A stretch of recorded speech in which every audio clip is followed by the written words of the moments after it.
Good afternoon, everybody. This is Peter. This is our May 31st Blog Talk Radio bi-weekly radio address. Usually this is on a Wednesday, but I had to move it to a Sunday due to complications I have next week.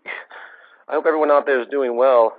The first hour I'm going to take questions. The second hour I'm going to have Jacque and Roxanne on again, and I have a series of questions for them, and they have some talking points that they want to address as well.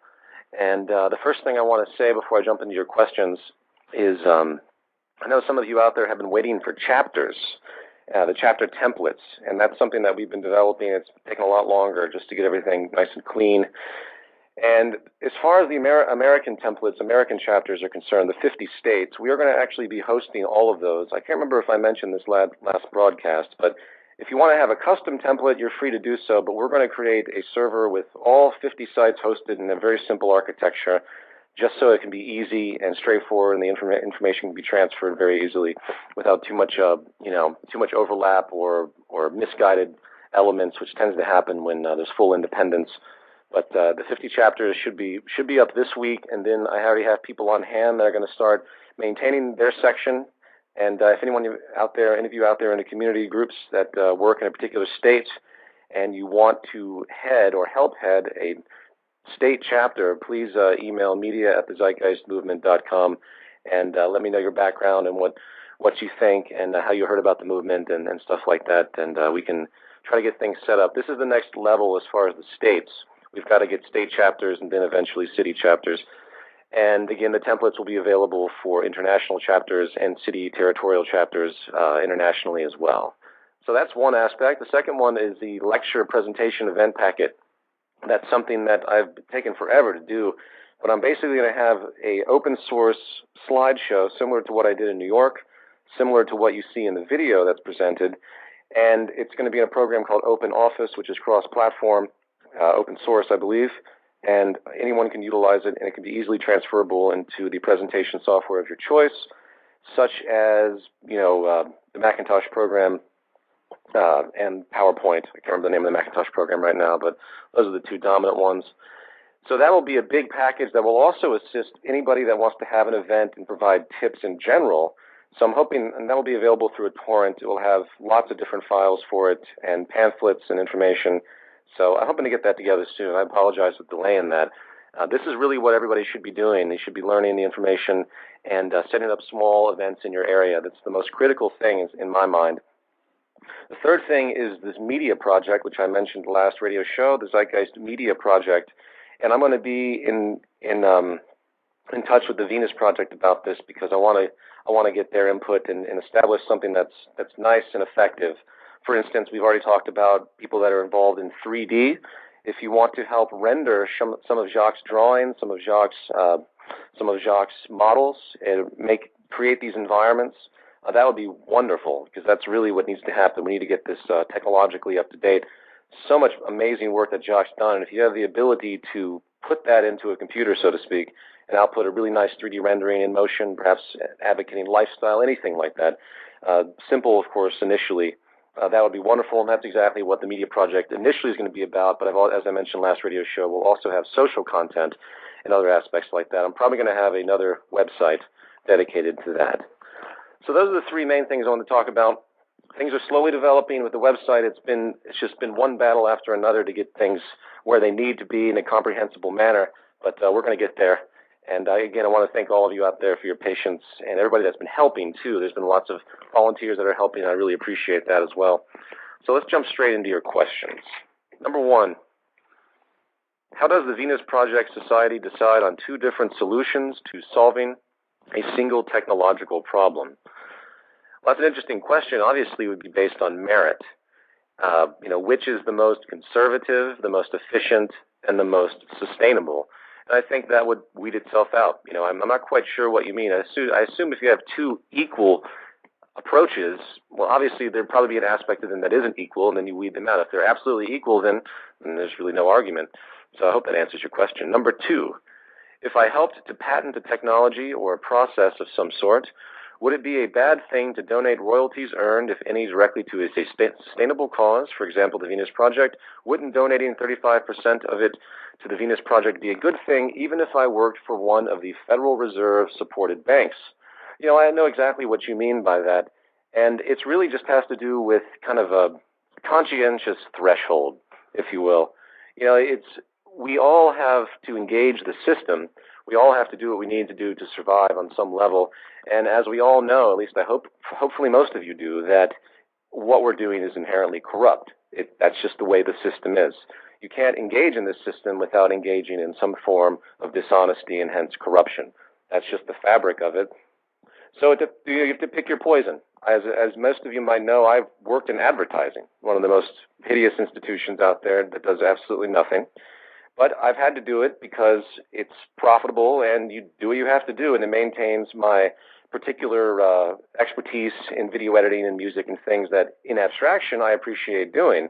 I appreciate creation, but I don't necessarily appreciate what I'm creating when it comes to advertising. So if you work for a bank, in the end of Zeitgeist Addendum, I talk about quitting these institutions that continue to perpetuate the system. And obviously, I certainly recommend that. We don't want to perpetuate the system. For example, the extreme to me would be if you work in the armament industry. If you're making munitions, get out. It's just such a hideous thing to be involved in. If we had that type of conscientious objections, occurring in society outright, then a lot of the industries that exist to support this empire, to support the industrial complex, to support the media complexes that pollute us, they would eventually cease to exist. But as we all know, this is a self-serving system, and it's self-preserving, and the only way you can get a job is usually having to participate in some self-preserving institution, and that's unfortunate. So to answer your question, do what you feel you can while maintaining your own dignity. That's about all I can say, because I can't make that decision for you. Number 3, have you heard of the new film Future for Sale? Yes, I know Maya Borg. I look forward to seeing her film. She's featuring the Venus Project. I haven't heard much about it recently. I know they're doing a lot of work, and I assume it's coming out fairly soon. I'm not quite sure, but I can't wait to see it. And any new films coming out that are positive in regard to the Venus Project, I think naturally will be good. Hopefully, she's been under the tutelage of Jacque Roxanne to a certain degree with this, and she's come to visit them many times. I met her in Los Angeles. I did a short interview with her. I have no idea if that's going to be included, but nevertheless, I'm looking forward to any new material out there about this direction. So, and if it's great, then we'll definitely promote it on the site. Number 4. How can one address the egos of the differentially advantaged with our movement issues when their support systems encourage and reward the opposite? Well, first you have to explain the negative consequences of what they're doing. Then you have to explain what life could be. And then you have to kind of try to find their compassionate side. For example, if you meet a multimillionaire, they have it fairly well to do. They're not going to just want to roll over. They have succeeded in this structure to the extent where they don't really have to worry about themselves that much. They have their abundance in their mind. So the only thing you can really do is appeal to their compassionate side and make them see how divided the planet is. Hope that you can get through to them to recognize the mass problems of wealth distribution, the exceptional poverty, the one person dying every second from starvation, the absolute destruction of the environment because of the industries that they might participate in. So, it's like when I was interviewing John Perkins, he said to me he had never met a CEO that was simply out to just do negative work and destroy something. The CEOs do what they need to maintain profitability, and then they often just moved on, basically blocking out all of the criminal activity that their company might have participated in.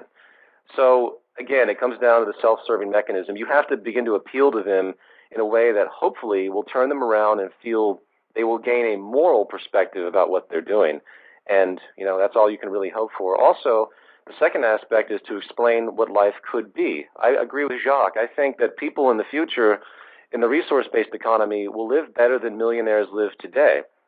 Because if you look at what we're capable of doing, there's no reason for it not to be that way. When we consider the technological ingenuity that we have, coupled with the abundant resources that are not being utilized now, I think it's fair to say, even with the population, the general public will eat better, will be healthier, will have more access to things, than most millionaires have today, because the system is based on access.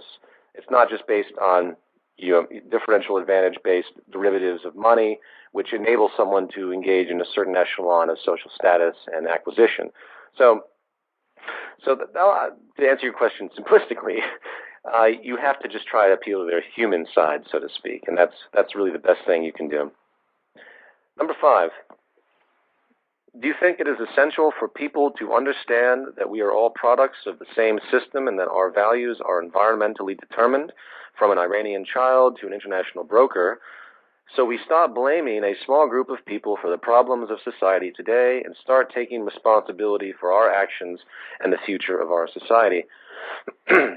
Yes, I would say this is one of the most central tenets of what we're arguing. I mean, this is one path to, I guess what you could say, ego elimination and the recognition of our symbiosis. Once you realize what you are as far as being a product, and there's nothing metaphysical about this, meaning there's nothing radical about this. Those terms are highly disputed, but nevertheless, there's nothing obscure about what this point is. There's an interconnection of all things, and it's quite transparent. So once you see a tree growing, you see the tree, its pigments are affected by the nutrients in the soil, its growth patterns are affected by its exposure to where the sun is. If it's in an extremely shady area and it's of a particular genetic makeup, it might not grow very tall because it doesn't have access to the same nutrients. It might not live very long. If you have a plant that is in an environment that's extremely pristine and it's never ever susceptible to any type of virus or anything over the course of its natural growth, and then suddenly a hurricane blows particular problems at it, environmental problems, use your imagination on that, such as things that would cause disease in a plant, since that plant hasn't developed a natural immunity by its general growth rate, meaning it hasn't had the experience in its so-called immune system to fend against things like that, then it will probably shrivel up and die once it has exposure to that. And that relates to humans as well and any other organism. So not only are we cultivated by our environment, our environment itself, even after that initial cultivation, so to speak, sorry to sound abstract here, I can't think of a better way to explain this, if your exposure doesn't allow for certain things, then those things simply are not allowed. So back to my original point, it's all environmentally determined, at least based on the fundamentals. The value systems are the most important aspect here. And then you can't go crazy and say everything's determined by environment. That, of course, isn't true. But our value systems and our understanding certainly are. And that's what it comes down to. So, you have a lot of people out there that are obsessed with what you call the New World Order crowd and the globalists. And they have these weird us against them mentalities where they assume that we have to get rid of these people. And while that might temporally be true in a very abstract sense, that's not the solution. You have to get rid of the environmental elements that are creating the propensities of these very selfish, elitist people. And until you do that, you're really not doing anything. It's always the question of do you dodge the bullet of the guy who's pointing the gun at you? And in that case, you obviously have to run if there's somebody pointing a gun at you. But when you're not in that type of harm's way, you have to begin focusing on what's going to focusing on eliminating the cause of that person who might get that gun and want to point it at you to begin with. So it's all a matter of root causes, and understanding that we're all byproducts of this environment and this culture, of course, is extremely important. And I think if people had a clear understanding of that, then they would really come to terms with how despotic this economic system, this monetaristic environment of scarcity, perpetuation really is. Number 6. Are cultural expressions problematic in a resource-based economy? For example, when it comes to cultural expressions such as tribal music and dance with regional styles and artwork, these are generally performed on old instruments and costumes and using ancient tools and techniques. I see what you're saying. My answer would be just because we advance technology and focus society towards, patterns of abundance and forward thinking, doesn't mean that sentiment and romantic issues just become unacceptable or just disappear. There's always going to be an interest in history, and there's always going to be an interest in romantic orientation with certain issues, but it will alter in their focus. So what you're talking about is very specific, and it's not necessarily related to survival. So in regards to the arts and things like that, I see absolutely no reason why why you won't have festivals that utilize, ancient instruments and ancient music. It's all cultural heritage, and I think that cultural heritage is very important. But you can't get lost in tradition to the effect where it becomes dogmatic, and that's really what I'd have to say. That's why, these heavy indoctrinations of religion and static patriotic notions where you have, of course, this patriot movement in the States where they want to return to some ideal. They think that at some point in American history, everything used to be good, and that's actually a complete illusion. So you have to remain forward-thinking socially. You have to remain emergent, but there's no reason why you can't have sentiment and romanticism as well. It's just where do they fit? Number 7. How can we address people in the movement who are looking to make the movement their meal ticket during the transition without affecting any measurable change aside from paying their bills? I'm not exactly sure what you mean, but I think I have an understanding. I'm very sympathetic to people who must, spend their time gaining income, as most of us do. I mean, the movement itself takes a higher level of commitment. If you have to get money to participate in this, then you really shouldn't be participating in it. What I mean by that is it's either twofold. It's twofold. Basically, if you don't have any time, like none at all, well, then that's that. But if you do have time, but you're not willing to give that dedication to spread the word on your own accord, to use your communicative facilities, to make anything, make just a simple YouTube video, just do something. The higher echelon would be to create small-time events, to have groups, create a community chapter, have the courage to go out and be what you could call a leader in this. And if you can do that, then you will realize that money becomes very minuscule in that regard, and you can maintain your normal 9-to-5 job and still help out with this. And if everyone just did a little, the effect would be dramatic.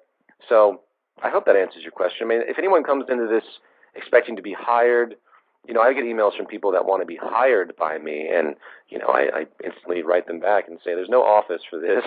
there's no budget for this," and at this point in time, it's really not needed. And I know a lot of you don't believe that yet, but major movements don't come from heavy monetary acquisition. It's kind of a scam, actually. If you see anybody that's talking about taking in lots of money to advance their cause. Like I was on a website the other day, and they often do these things called money bombs. And on the banner for their money bomb, it said, "Fighting tyranny, $1 at a time." And I almost fell out of my chair laughing how absolutely corrupt that was, because that's exactly what it is. It's complete corruption. People use movements to make money. Don't forget that. And if you wonder why I don't push that, it's because I'm well aware of the fact that we will be branded instantly if we focus, without a project, on monetary interests. Once we have a project, then there'll be a reason for it. So, there are projects that will develop. For example, Zeitgeist Day 2009 was a project. I had people pay $10 for the ticket. It was 913 seats. I basically covered my costs. I think I lost just a little bit on that because it sold out, and that was great. So money in that incorporation is the way to go. As far as larger scale projects like donations, we have to have a large project for that to be applicable for. We're not going to just take random money because we're going to get heavy scrutiny, and it's just not the way to do it. It's not the honest way to go. People don't really understand the methods that should be used.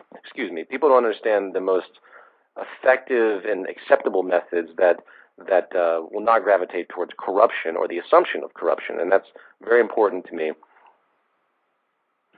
Where was I? Okay, number 8. I think the radio address should focus more on the transition.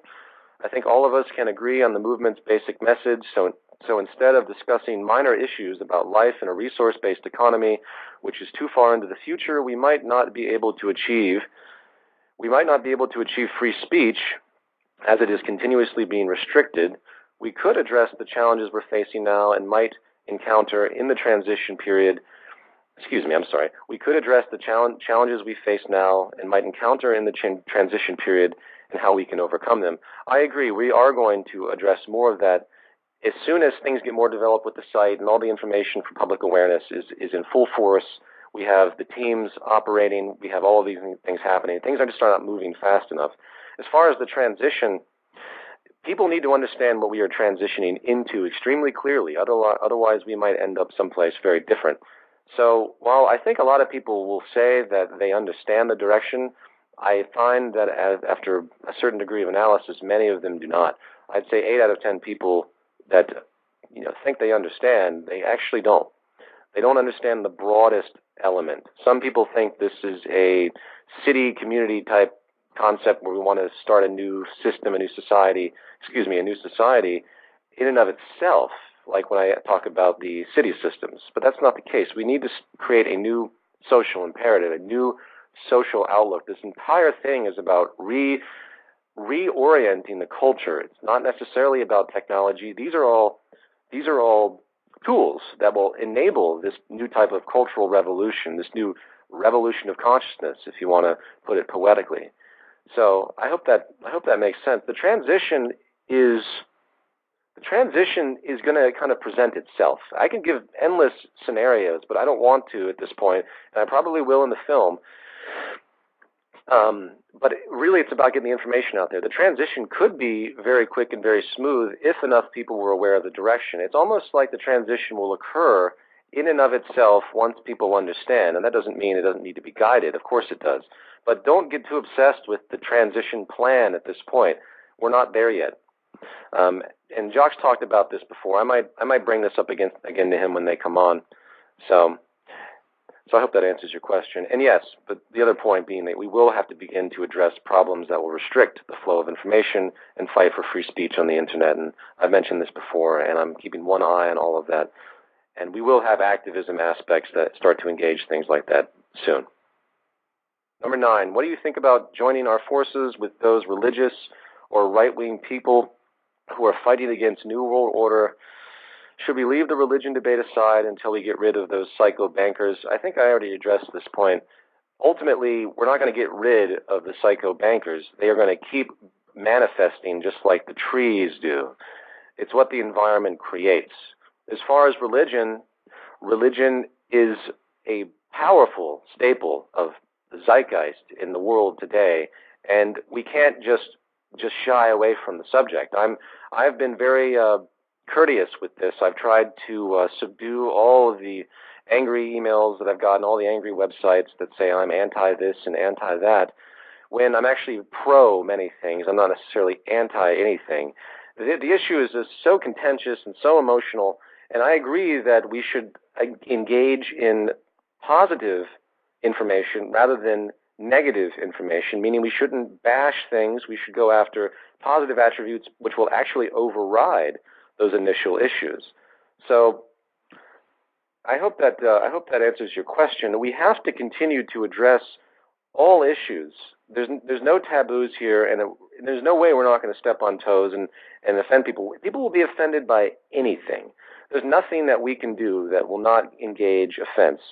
And we just have to be honest, and that's really what it comes down to. I'm not going to sit there and humor people because I want to get them on my side.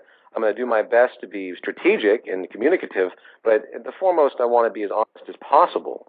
So, and as far as joining forces with groups against the New World Order or what have you, I'm into joining forces with anybody that supports this direction. There are plenty of people out there on the forefront of supposedly fighting totalitarianism and fighting tyranny and all of this that openly reject what we're doing. They give it names like communism. They give it names that have a bias and an instant close, an instant shut-off of new information. They're not interested in conversation. So anyone that's not interested and calls us Satanists and calls us communists, I'm not that inspired to go and approach them and try to clarify them. There are billions of people on this planet, many other groups that are much more productive and much more progressive than these supposed anti-New World Order people.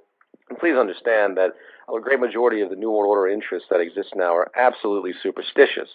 The New World Order in its original form, as of many, many decades ago, was essentially a trade-based totalitarianist world state operated by banks and corporations. That's a general summary of what this institution really is an advocacy for. The institution, as people portray it today, is much more ridiculous. And I'm not even going to name names of the people that obsess and harp about this in an absolutely superstitious manner. So if all you can do, people out there that buy this New World Order stuff, if all you can do is sit back and worry about eugenics and worry about world government in some abstraction, then you're missing some huge things. You're missing some massive, massive things that need to be addressed. Ignore the religious fantasy about the New World Order. It's pointless. It doesn't do anything. Number 10. What do you think about the concept of a gift economy and what Chris Anderson has to say about it? Even though there exists this hold on money from his point of view, don't you think gradually, slowly, people will grasp the reality that more and more things can be free? I like Chris Anderson's statement about that. I had seen that before, and the gift economy, of course, is an interesting idea. For those of you that don't know, Chris Anderson had talked about the reality that energy could become so abundant and digital media could become so abundant that it's easily wasteful. And what he means by that is there's no reason to charge money for it. And actually, this is the basic foundation of what we're talking about in a resource-based economy in creating an abundance. To give a quick example, and I think I've made this point before, there's no reason why anybody should be paying any money for music, for DVDs, or for literature, because all of them can be digitized right now and put into central databases that the whole world can access in extreme high quality. Someone might have romantic inhibitions about looking at a digital book as opposed to the sentimental notion of flipping pages. Well, that's a different point. Nevertheless, this can be done now. So I believe that in time, if the thing is that the establishment has to make money, so there's a natural restriction of the gravitation towards free. In other words, the economic theorists that were aware of technological unemployment 50, 60 years ago were saying that we would eventually go to a shortened work week. We'd eventually go to 5 days to 4 days to 3 days, from 8-hour days to 6-hour days to 5-hour days. As technology progressed, this hasn't happened. What's happened is that the profit-based mindset has not allowed that to happen because all they see are more dollar signs. You have a person working, and you have a machine they're working with. You get more machines, you get less people, and as far as they can tell, the unemployment isn't bad enough to usurp the system yet. It will be, and that's why we talk about technological unemployment in the way that we do. But the gift economy is a great idea. I'd love to see that transition. I would love to see free energy. I'd love to see free media in the cyber world.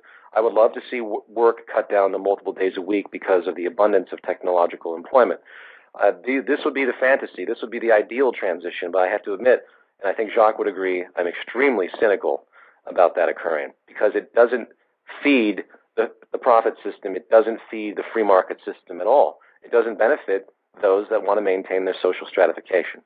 So we'll see what happens. But I agree with the gift economy on a certain level, and I think in transition these would be ideals. Sadly, I'd like to see that happen, but I just don't think it will. We'll see. Number 11. In your next movie, are you still going to be talking about the, quote, unfortunate situation we're in, unquote, in which you would fall into a, quote, frustrated point of view, unquote, which I would say would be promoting the us versus them mentality? Are we going to try and keep away from that and be forward-looking and optimistic about the possibilities? Well, yes. If you'll notice, the entire second half of Zeitgeist Addendum was dedicated towards positive issues and positive possibilities.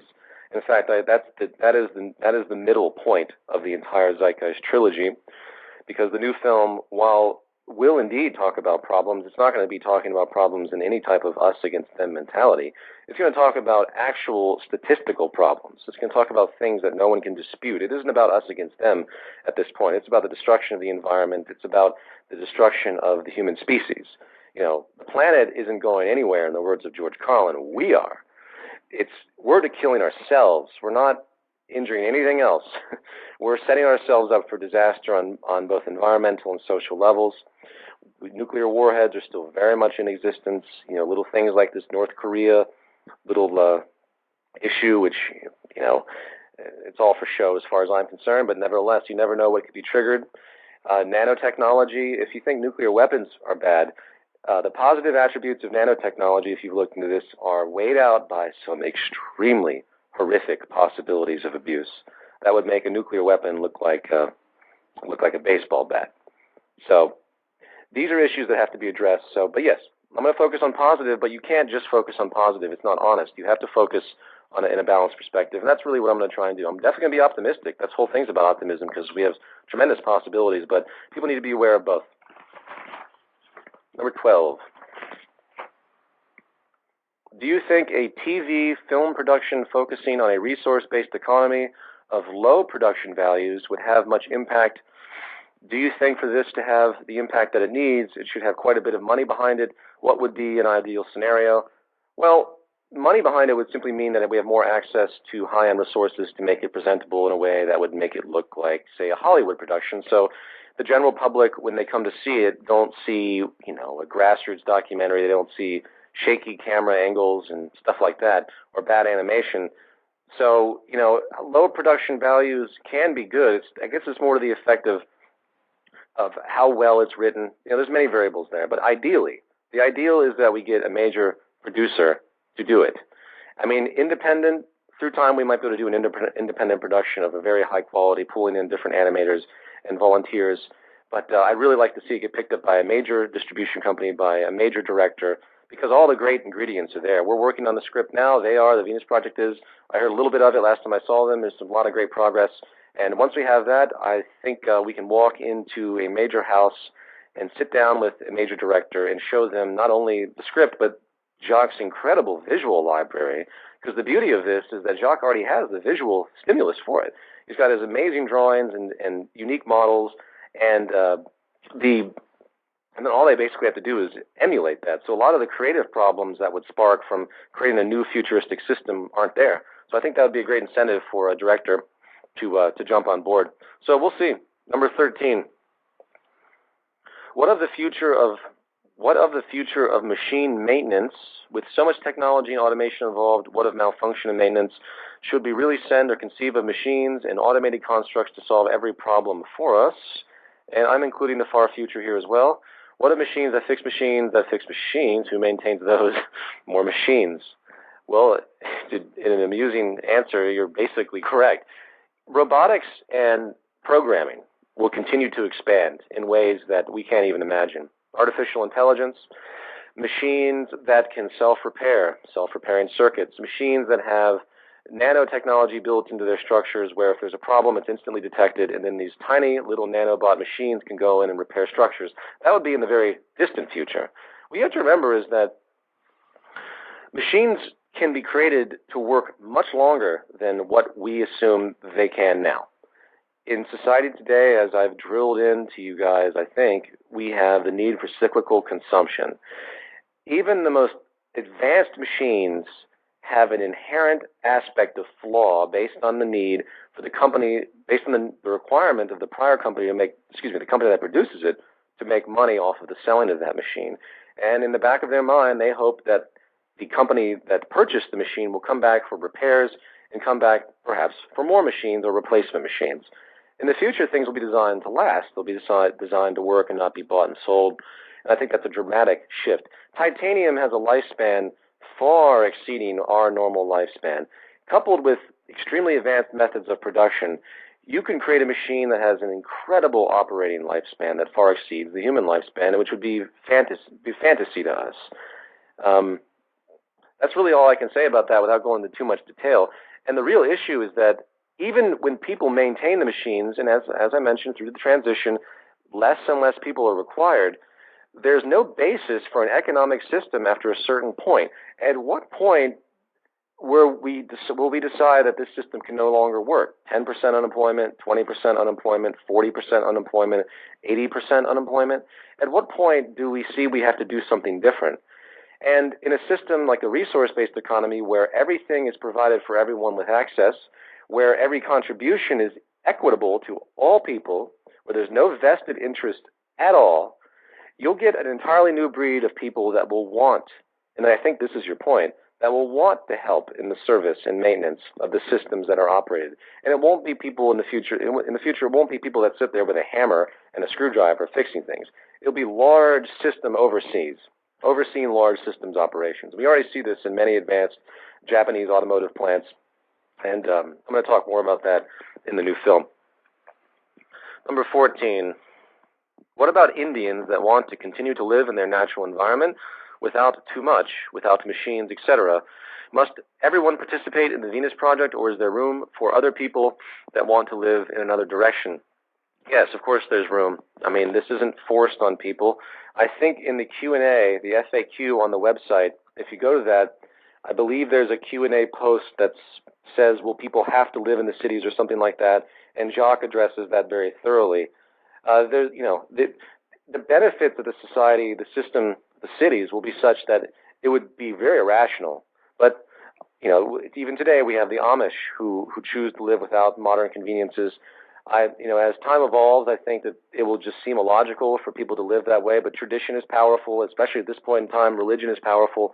So, all of that stuff will be provided for. It's not like they're going to be heavy consumers. Obviously, they'll be more simplistic, so it doesn't necessarily present the problem. So, the answer is yes. People can live as they see fit, and I think you'll also see a simplified orientation of society where it isn't this massive urban sprawl that you see today. And there'll actually be a lot more nature around. There'll be a lot more nature than we see now. We'll restore the environment. We won't be cutting down trees anymore. So if there needs to be pockets of what you would call tribal people, and they live very simplistically without bothering or hurting anybody, then yes, there's no grounds for denying that, I suppose.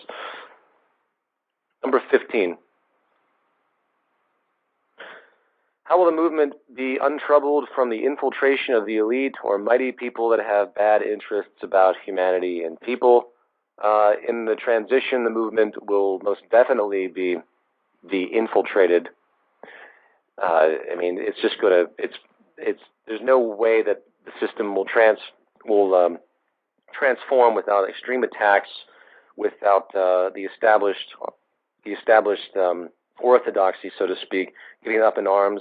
The religious orthodoxy will probably do the same thing, but we have to continue to educate people and get people informed. And I think over time, people will overpower the establishment based on the numbers. People will see the merit. It will become very transparent, and we will be able to overcome it. I don't know what the future holds as far as problems, but I think they will not serve the type of barrier that a lot of people assume, because once society as a whole engages this and understands it, the benefits, the positive attributes become so powerful, the expectation will become so powerful that people will not be able to, the establishment will not be able to hold their ground. Even the military will not be able to hold their ground if they were used against the people. Number 16. I understand that this is supposed to be non-profit, but a bunch of broke people can't really do much in the current system. What if the current Zeitgeisters all donated, say, $10 each in the account and collected interest to support the movement as well?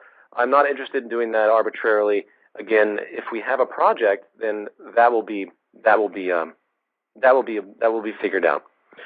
Project donations have a place, and they'll have transparency. And that's the way this needs to be, not just random donations. I mean, the donations you make to the Venus Project, I think, are great. That goes to their materials. But when it comes to large-scale financial needs, the best way to do it is by having a solid project to work towards, and people know where their money is going. Otherwise, you're going to get animosity, and you could even get corruption on multiple levels. Number 17. Another member and I have been seriously discussing starting a website for a chapter in our area. I know that you provide website templates for aspiring chapters. I want to create a chapter using my preferred content management system in my own code. What are your thoughts on this? That's absolutely fine. As far as the state chapters, which we're setting up, you'll have to contact our admins about that once we get it set up.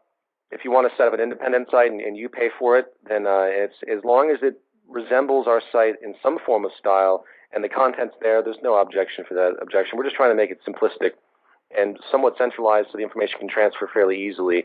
I think that's fine. There's no reason why you can't do that. Number 18. In the last radio address, you said we don't need a government. Does this go along with saying that a child does not need one or more parental figures for guidance? There's a big difference between a child learning and needing guidance and a government that oversees the operations. with its own self-interest of society. I find it difficult to find the comparison, but I do understand what you're saying. Children need education and they need positive reinforcement, both for personal and social actions. Government, on the other hand, as it exists today, is a massive financial bureaucracy. It's a business more than anything else, with heavy lobbying, heavy self-interest, vested interest. Government, as we know, we don't need it because the only thing we need is resource oversight and production and distribution management. That's all any type of system could be. I hope everyone understands that. While that's an oversimplification in transition, obviously there could be other social problems that have to be dealt with that might need some type of organization to help with. In the most abstract sense, all we need are the goods and services that enable us to live a healthy and productive and peaceful life, where there's no conflict, where people get along, people work together, they inspire each other, they inspire the system, and we continue to be emergent and evolve. And to do that, you just need technical insight, education, resource management, and availability of the resources and goods necessary to make that happen. Availability of the best food imaginable, of the cleanest water. And that's really all government needs to be. It doesn't need to be this massive, ridiculous thing that we see now, engaged in war for its own vested self-interest. The war pattern is not the war pattern is a natural byproduct because of the scarcity that's inherent. You'll find that it's basically a massive battle in government today because of all the vested interest. And I say war in the sense of not just war between countries, but war in the sense of war between vested interests. Even voting, as I mentioned last broadcast, is in a way a war of vested interest in a certain abstraction. So once that's eliminated, then you'll see an entirely different structure emerge. That's why we don't use the term government, because it has an automatic definition. We don't need governance, we need maintenance. We need maintenance and oversight. We need systems operations, a systems approach to society in the most holistic fashion we can create, because that's the most efficient. Number 19, is it time for new ways to support the movement besides just the movies? That's up to you. You need to get out there and get events going and do what you can. I'm making movies. Everyone else should do what they can with events, lecture circuits. In time, as I mentioned earlier, we're going to try and get more of that happening. Events are really the biggest issue, and of course making media for the internet, writing articles, doing anything. Engaging those that are very cynical of it. Don't waste your time on those that are in, they're just out there saying weird fringe things about the movement. Focus those in the economic circles that don't quite get it. And if you can sharpen your skills at dealing with the economists, you can basically do anything. Number 20. When the transition to the resource-based economy begins, what will be done with all of the garbage we have accumulated over the years, such as old cars and the millions of old houses, etc.?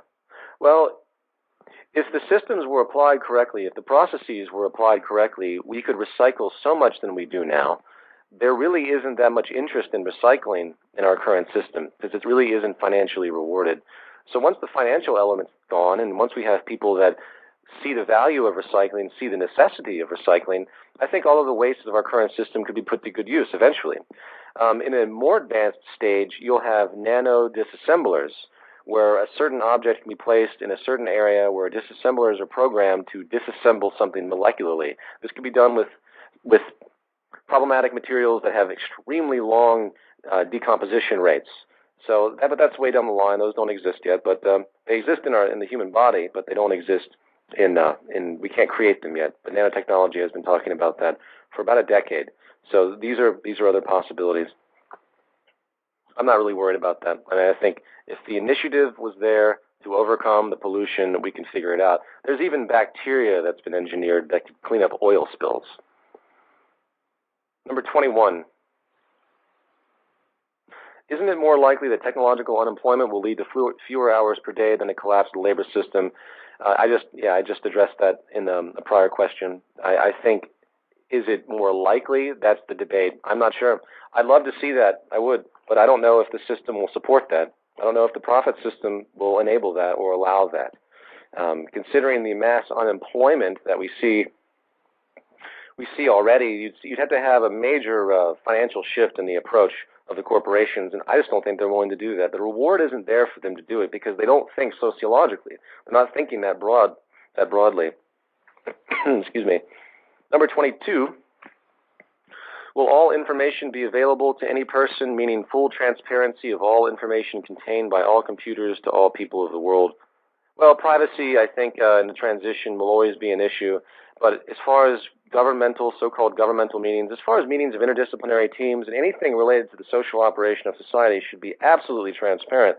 There'll be no tolerance for these Council on Foreign Relations, Bilderberg Trilateral Commission groups. No one that has any stake in production methods should be meeting behind closed doors at any time. This will be one of the main issues. We can't allow that type of secrecy.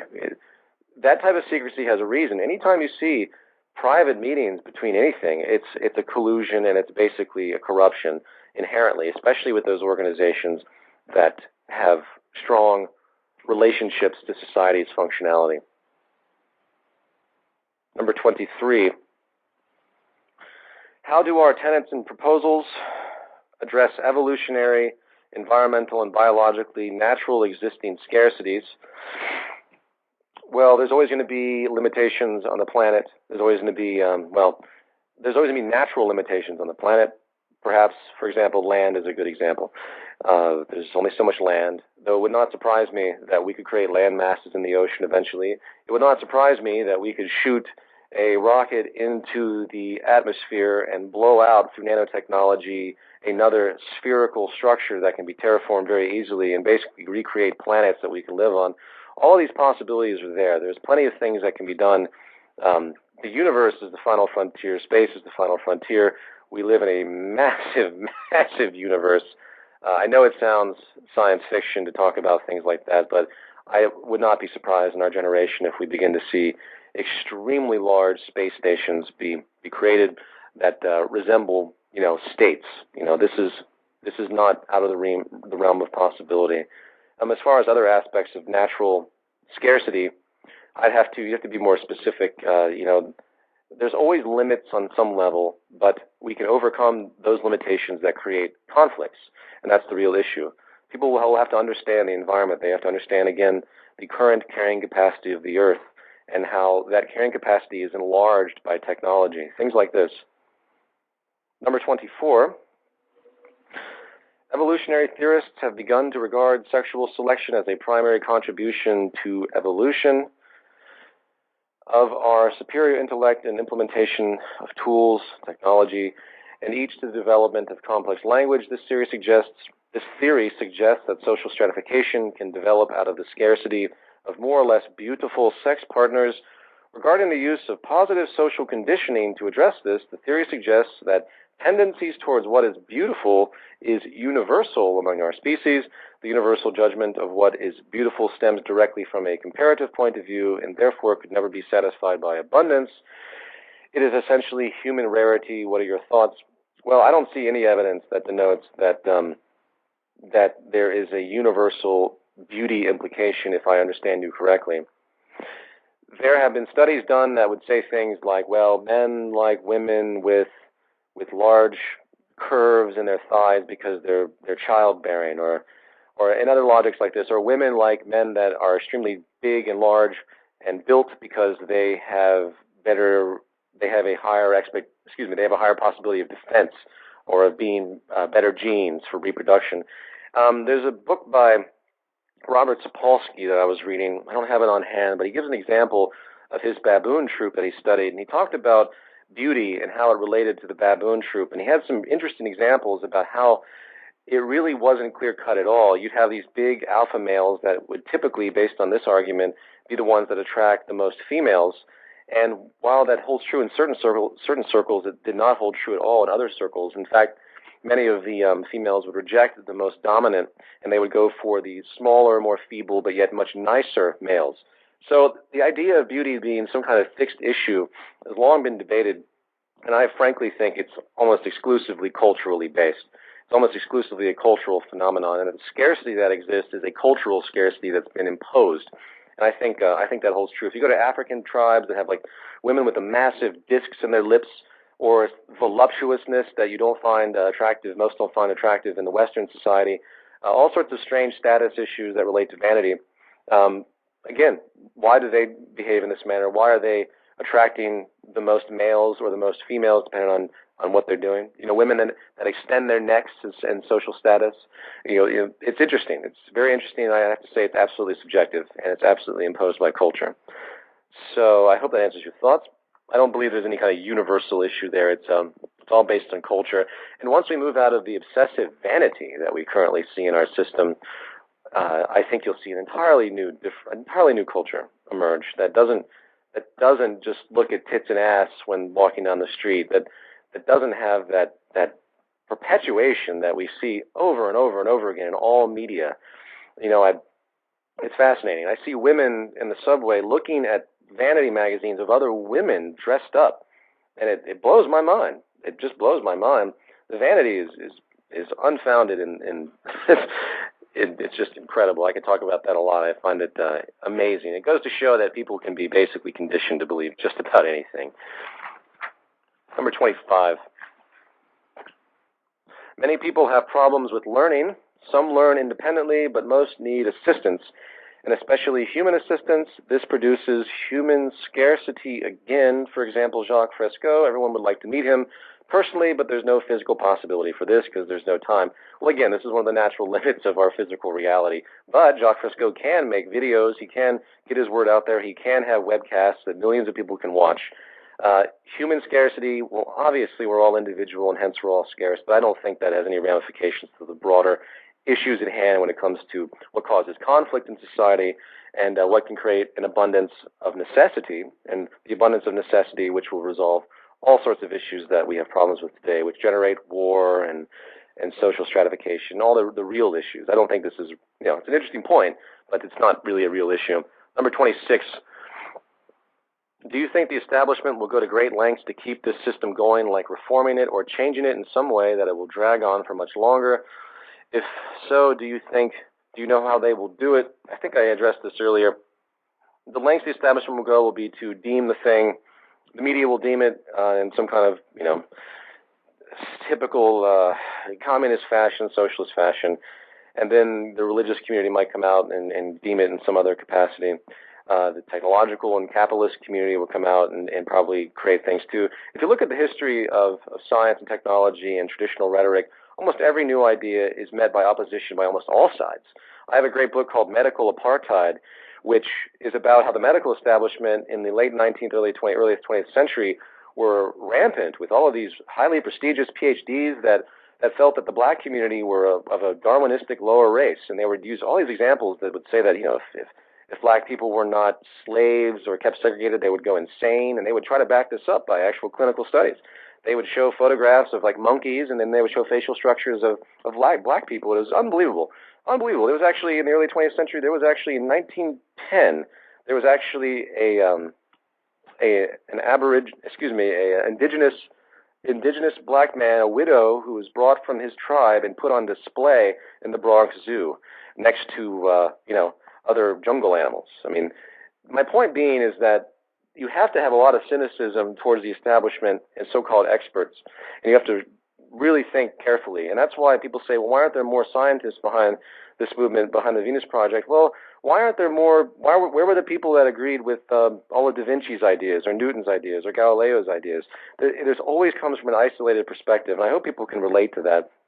So when people attack us, it's going to be very, very, very obvious. It's going to be very obvious, the disposition. They will have supposed science to back it up. You just have to be able to keep an objective mind and don't be too intimidated by it, and keep pushing forward and keep educating yourself and learning as much as you possibly can.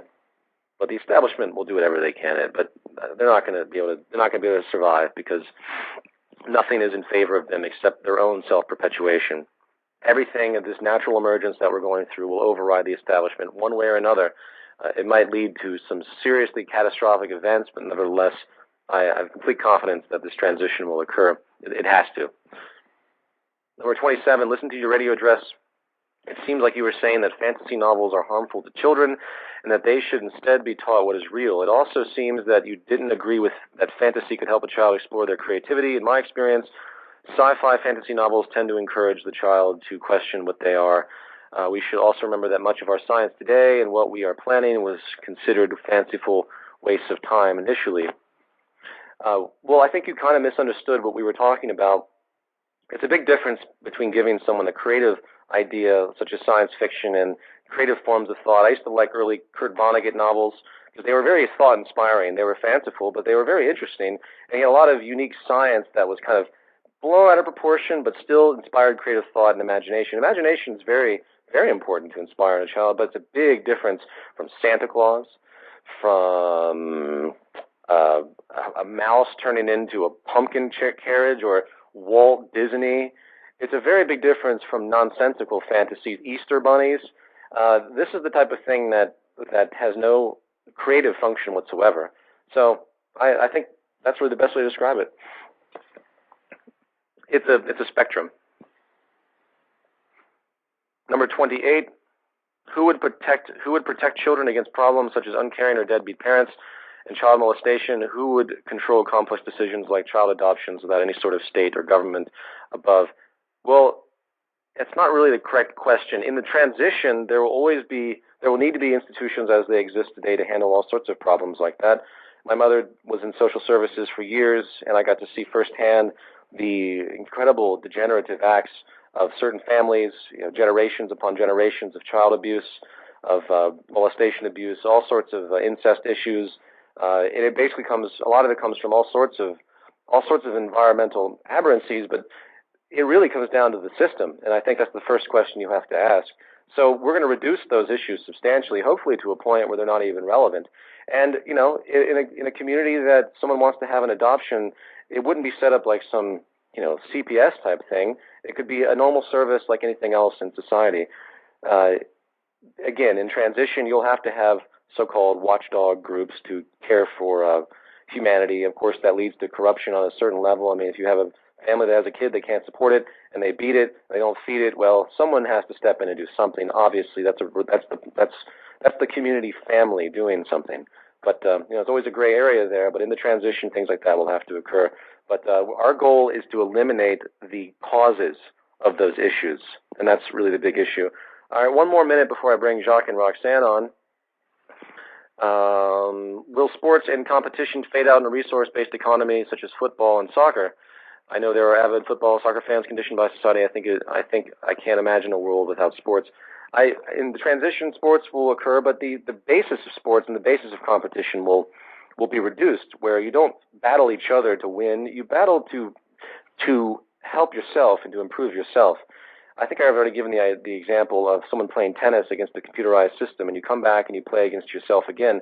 I think in time, as people mature and they grow out of the competitive value systems that have been perpetuated, you'll have a much more free-flowing and less aggressive mentality when it comes to competition in sports. I don't see the eradication of it per se, but I think people will grow out of that tendency, and sports will take on a very different meaning. It will take on a self-generating exercise, human interaction, but hopefully people won't look at each other as enemies and want to conquer each other and beat each other as they do today, as our society continues to perpetuate and thus reward. So let me bring on the Venus Project now.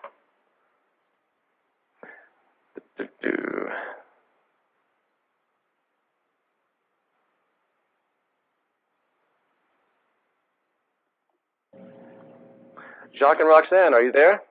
Right. We are. Hey, how's it going? Great. How are you? Good. I'm doing well. I was just running through some questions here. I didn't get through, as usual. I never get through all the ones I want to, but I can probably relay some of these back to you guys.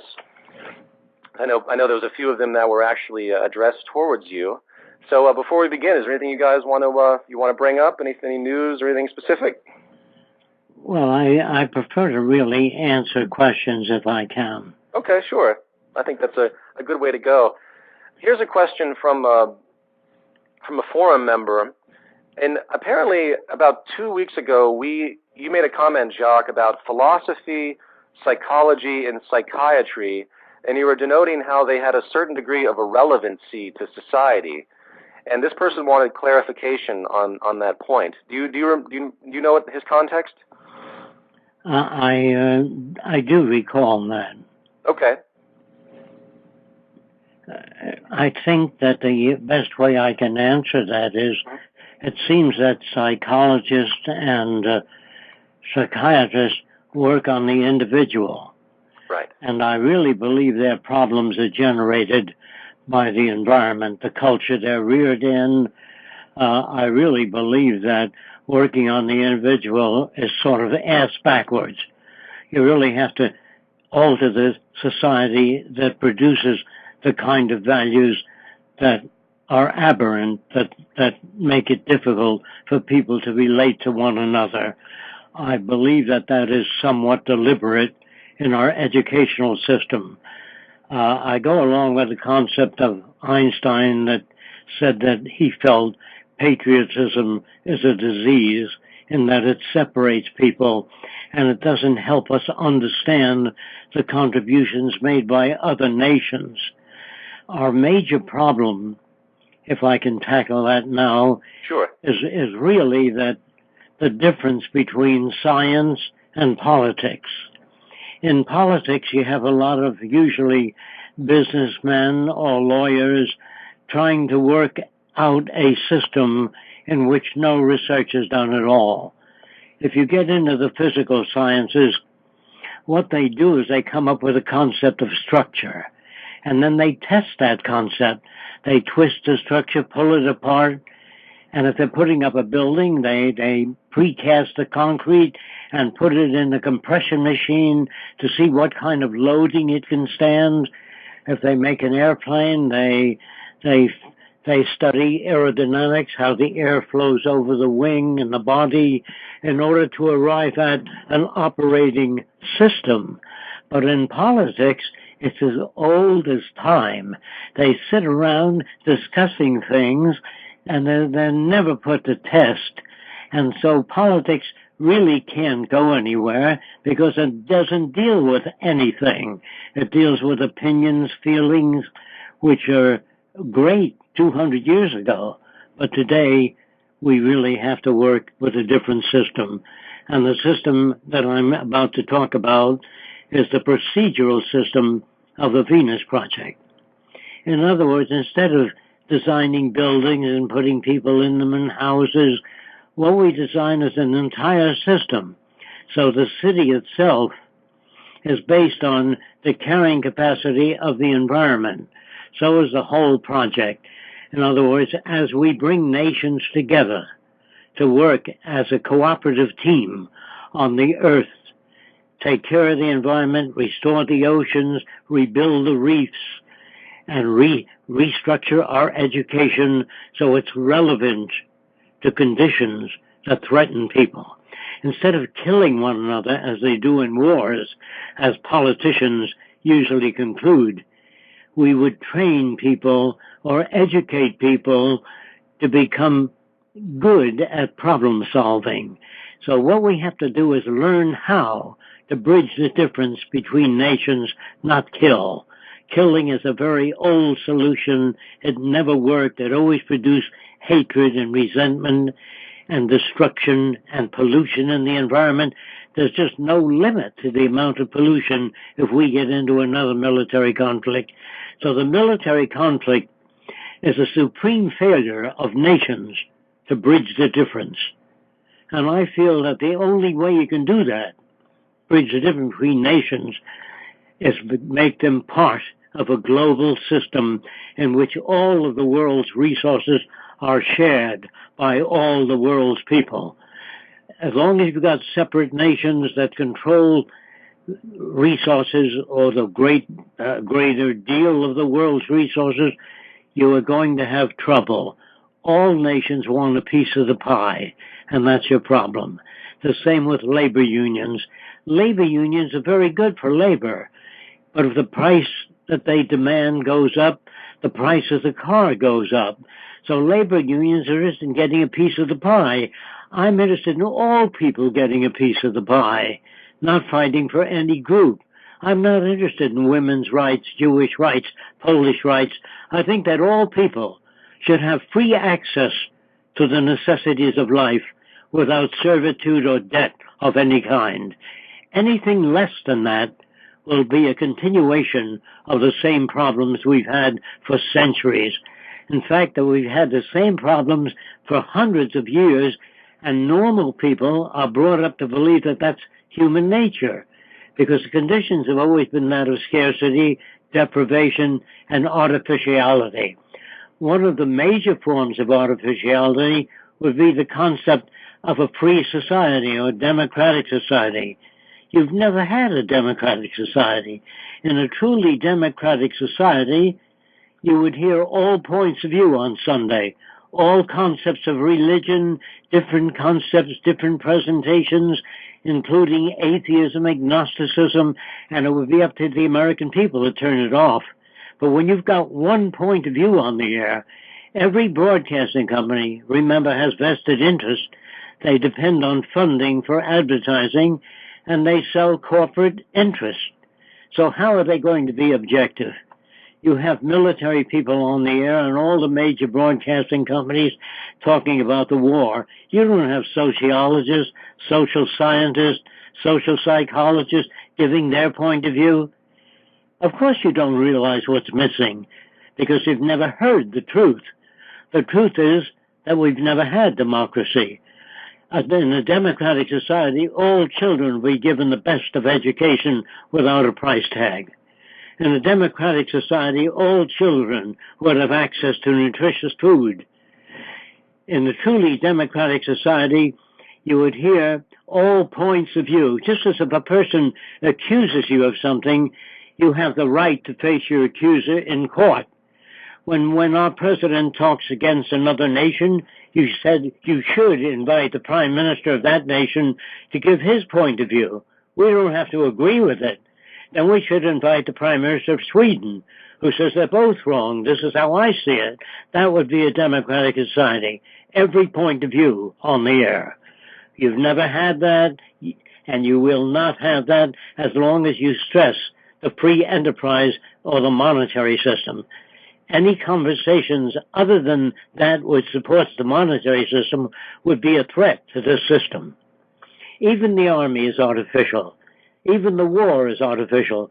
Most wars are not about bringing democracy to other nations. It's about resources. It's about oil, or it's about cheap labor, or it's nothing to do with democracy. In fact, if you really think about it, you find that you can't go to a country where people have an established system, whatever that is, where they have 10 wives or 15 wives. You can't verbally change them. They've been that way for hundreds of years. So the only way to bridge the difference between nations is not through military systems. It's by sharing that which we have in common. All nations need clean air, clean water, arable land, good nutrition, and a relevant education. So you start with the areas we have in common. Eventually, all people will pick up technology, because it's the only thing that can add to their culture and minimize the amount of stress and give us more time to spend with our families. Through technology, through machines, we can do away with repetitive, boring jobs, which most people hate. And in that way, we can send people back to school to study things that become relevant to problem solving. Imagine if all the soldiers, instead of trained to be killing machines, they were trained to be problem solvers. What a wonderful world we could have. When you think of all the money nations spend on military and defense systems, which are of no use at all, produce nothing valuable for people. They say, well, it advances electronics. That's not true. We don't put up appropriations to advance electronics. Why don't we do that? Because it's not good business. In military systems, you have to update all the equipment, all the airplanes, all the submarines, all the battleships have to be updated. So there's a hell of a lot of money in war. If war were real, they would never conscript the lives of young men to serve their country. They would conscript all the war industries for the duration of the war and then give it back to industry after the war. Just like a soldier puts up his life for this country, no one should make profit out of war. I mean, selling machine guns, submarines, aircraft, All that is big business. And as long as that exists, the war is ultimately corrupt. Yes, I couldn't agree with you more. Very well stated. Thank you for that. One of the things that I wanted to bring up to you, I've been learning a lot about advanced technologies and cybernation and nanotechnology. And one thing I've realized is that when it comes to war, these things can be used against us. They can be used in ways that are extremely negative. It's almost as though we have a race against time before the war industry begins to use cybernated machines, begins to use self-replicating machines for its own means. Do you feel that's a real threat? A real threat is ignorance. Sure. A public that's not informed or well educated is a threat. And that goes for all the nations. All the nations of the world try to bring up their people to uphold established institutions. But if you work today for an electronics firm, they don't want you to turn out the same product. They want you to make your product faster. I'm talking about laptops that store more information in less space, lighter in weight. All technology is in a constant state of rapid change, whereas our political systems, they keep pounding into your head democracy and freedom. That means no change. If you have a fixed concept of society, it means you're on the way out. The nation that has no vision of what the future can be is bound to repeat the same mistakes over and over again. And if we fail to grasp the significance of organized science working for the benefit of all the world's people, not for some private institution, once you realize that, you will see great advances made in society. Just imagine how foolish we are. We try to dig up nickels and dimes for research in heart disease or care packages for people injured in earthquakes. But when war comes, we produce everything, all kinds of killing machines without any worry about cost or price. Don't you see how corrupt that is, how obviously corrupt that is? Why don't we build better universities? Why don't we teach people how to relate to one another, update our language so there's no argument in it? You know, the Bible, people read the Bible, but the language written in the Bible is subject to interpretation. A person reads it and says, I think Jesus meant this, and another person disagrees. So you got a divided kind of religion. The Seventh-day Adventists, the Catholics, the Protestant, all these groups. A divided church is no church at all. Because, don't you see, as long as your language is subject to interpretation, there's no basis for communicating. Now, there is a language, or many languages, that are not subject to interpretation. Chemistry, mathematics, physics, structural engineering. When engineers talk to each other, they don't talk in terms, that's a nice bridge. They give the tensile strength, the compression strength, the torsional strength of metals, the composition of metals. So the language of science appears to be universal. When we send a blueprint to China or Japan, they don't turn out what they think you mean. The blueprint has all specifications on it, the tolerances, the kind of parts, the metallurgy, everything related to the product. So obviously, if there is a language that's not subject to interpretation, as long as we don't use that language, we're going to have trouble. That's why law as a field or profession works, because they can take language and turn it around, do whatever they want to do with it. In the future, the honored professions of today would be considered criminal. Lawyers would be considered criminals. Judges would be considered criminals. Or you got people that you admire, like King Solomon had 1,000 wives. He'd be arrested today as a bigamist. So he says, so whatever you hold up as a criminal doesn't make sense. Investment banking is criminal. The banking institutions are socially offensive and criminal. All private institutions are criminal. Privatizing industry is criminal. Privatizing schools would be criminal.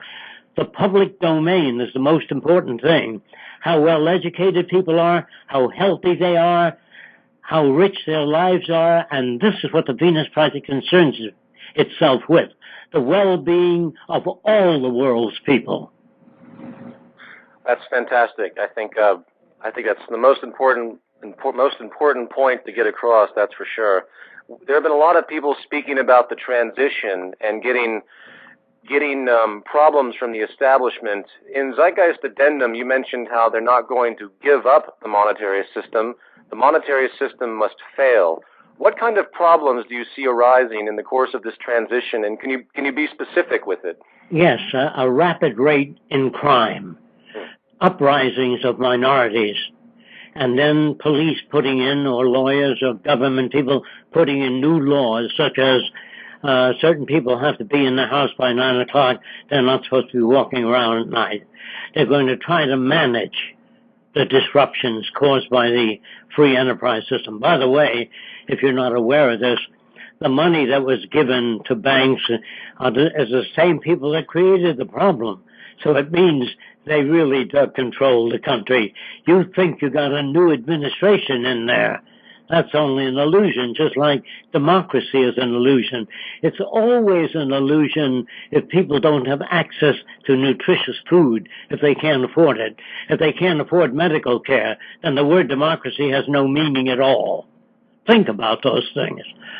In other words, I'm not out to hurt anybody or kill anybody. I'm just talking about all civilizations go through transitions. They're always emerging.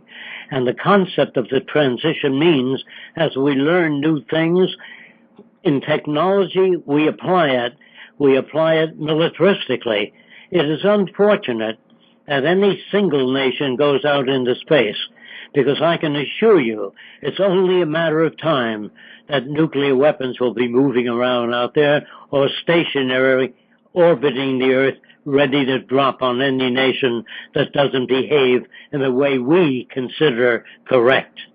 So we're not sane enough nor wise enough yet to use our technology for the benefit of all the world's people. You know, we don't have the wisdom. We are good technically. We know electronics. We know how to construct tall buildings, but we haven't learned how to share life experiences. We haven't learned how to find meaning in our own life, how to relate to one another in a meaningful way, and what love really means. We haven't learned that. We are not civilized yet. And this whole notion of a quest for intelligent life in outer space, we don't even have intelligent life on Earth yet. And would you know intelligent life if you saw it? I don't think anyone would know what to look for. There are people that call themselves truth seekers. In order to seek the truth, you'd have to know everything. So how can you be a truth seeker if you're brought up in a given culture with a set of values that you think are appropriate or that your society try to tell you is the greatest in the world, the greatest country in the world? God bless America. Who the hell are you to tell God who to bless? If God made everybody, you have no business destroying any other country. Great points, absolutely. One thing that came up in my research recently, I think someone asked a question earlier about this, is about 60 years ago, those that were aware of technological unemployment used to talk about how we would begin to reduce the work week and the hours that people work during the day. Do you think this will happen? Why should they do that? Right. In other words, there are engineers called time and motion studies. They get more motion in less time out of people. It's very good for industry, but not good for the working man. The stress levels are higher. Marines, when they're being trained, they sing songs which are already prepared, called Blood Makes the Grass Grow. They sing while they're marching so they won't be thinking of other things. It's a hell of a technique for mind control. Military people really believe, I'm talking about people in the Pentagon, they really believe they're there to defend the country. The way you defend the country is by designing out problems. The way you defend the country is by bridging the difference between nations, by cutting back on armament, by restoring the oceans and the reefs, and cleaning the air, and restoring nature to as near a natural condition as possible. This is true national defense, not military systems. I wish I could address the Pentagon. I think the guys in it are sincere, but I think they're distorted by the culture they live in. They think they're doing a public service. You know, if we have another war, or if you don't understand this, America has 300 submarines. Each one has more destructive power than all the wars in history. Now, what can you accomplish with that? Tell me. I'd like to know.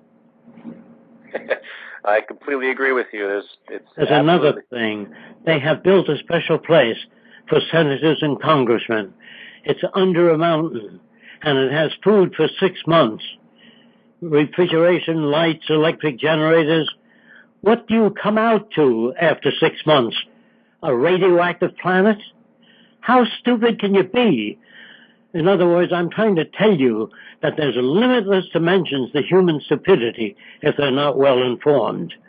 They will drive themselves into the ground, destroy the environment, the atmosphere. We are not sane enough yet to use technology wisely. I hope that you ask negative questions if you can. See if you can find anything wrong or weak about the Venus Project. I'd certainly like to hear it, and I certainly would like to have a chance to answer questions that you've never had answered. Thank you. Sure. Well, the questions are always submitted to me through the forum, and I will definitely get them to submit ones directly to you in the most challenging manner. One thing I thought was great last I spoke with you, you mentioned the idea of security and the fallacy of security. Would you comment on this obsession that our current culture has with security? Yeah, security is as long as there's no tornadoes to rip your house apart in 20 minutes. As long as the banks don't fail again, and so everything you work for is gone, even though you want to send your kids to college, the threat of unemployment threatens that, even though you'd like to send your kids to college. So you live in a system, a very predatory system, where people make a buck of human misery. In other words, if somebody bangs into your car, somebody makes money straightening out the fenders. If you need a root canal job, you might have to pay over $1,000 to have it done. And if you get medically very ill, cancer, it'll wipe out all your savings. So the whole notion of security is really an illusion put out there to keep you going. You people have been deprived of the real meaning of education. And that is learning how to live, learning how to find meaning in your own life, learning how to pursue the things you are interested in instead of the best years of your life working for a corporation. The minute you punch your time clock to go into any American industry, you're walking into a dictatorship. They tell you, well, you don't want to live in a dictatorship. What do you think you're living in? If you don't show up on time, you lose your job. If you don't work 8 hours a day and do your job, you're discharged. You don't participate. But they tell you you live in a participatory democracy. How many of you out there voted for the Vietnam War? How many of you voted for the space program? How many of you voted for the highways and bridge designs? You don't participate at all. That's an illusion. Bridge engineers do bridges. People that study tunnels and transportation work on those problems. Aircraft are designed by aircraft companies, not the public. Where do you participate? You think you elect people to political office? That's an illusion. The people you vote for are selected by the establishment. And if they don't carry out the game of the establishment, they are soon removed or assassinated. Think about it. Yes, indeed. And those patterns are constant across the world. To change gears a little bit, I wanted to ask a question from a forum member in regard to distribution methods that might be utilized. And we've touched upon this, but could you briefly explain how distribution methods will work? Yes, because the proof that it'll work is when we go to war, we have millions of people in the Army. They're all over the world, and we distribute food, clothing to all of them without a problem. Good point. Except a lot of ships are sunk at sea on the way, but we still can produce enough food to feed all the millions of men in the Army. Why can't we do that in peace? Why can't we build hospitals for the poor? Why can't we take care of the Earth's problems? Don't you see that the smarter the children are today, the richer the world of tomorrow? Every child deprived of nutritious food, every child hanging out in malls. That's where you find high school kids today. They hang out in malls because there's no art centers, no music centers, no cultural centers they can afford to go to. So I would say the higher the quality of the intelligence of all people, the richer the world. Deprivation spreads, and it deprives us of true progressive knowledge. Yes, absolutely. Here's an interesting question. A lot of people they wonder, they are so conditioned by this current culture that they have no idea what the world would even be like after the transition.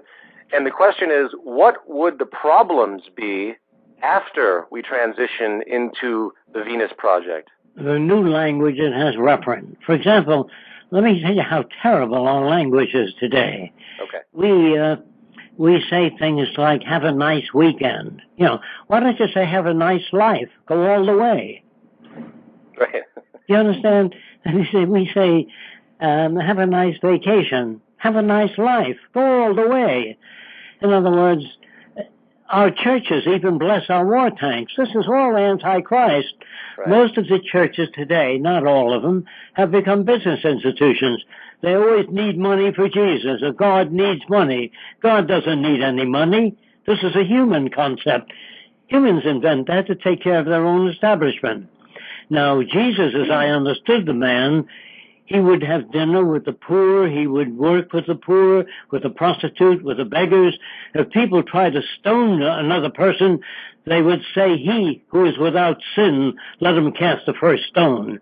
The nation that is completely free of corruption does not exist. We stole this land from the Indians. We took California and New Mexico by force and violence. Definition of a criminal: one who removes an object from your possession without your permission. That's exactly what we did after we won the war. We kidnapped the German engineers and took their rockets and took whatever we needed from them and brought it here to the United States and put some of the top German engineers in charge of the rocket programs. So when you get mad at somebody and you want to kill them, you don't do that because that's against the law. But when a nation gets mad at another nation, there's mass killing, more than would have been if you were shoot your neighbor if you disagreed with them. The nations themselves are the biggest killing machines that ever existed. Although they quote the Bible, they go to church, but once the nation says, there's your enemy out there, the church itself, if it begins to say, just a minute, don't kill, don't go to war, there are other ways, that church would be shut down. Any church that would carry out true religious teachings would have a very limited following. Absolutely.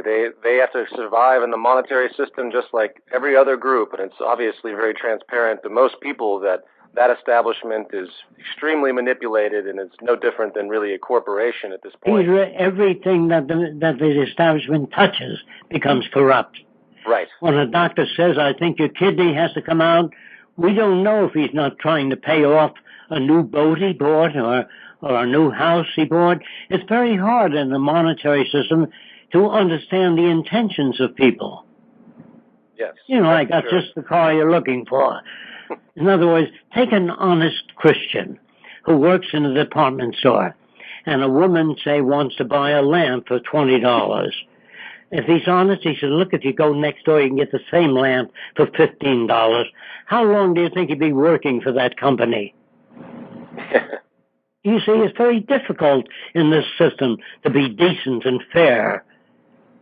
Yeah, so I absolutely... Or any monetary system. It just does not promote those conditions by the nature of the established society. Yes.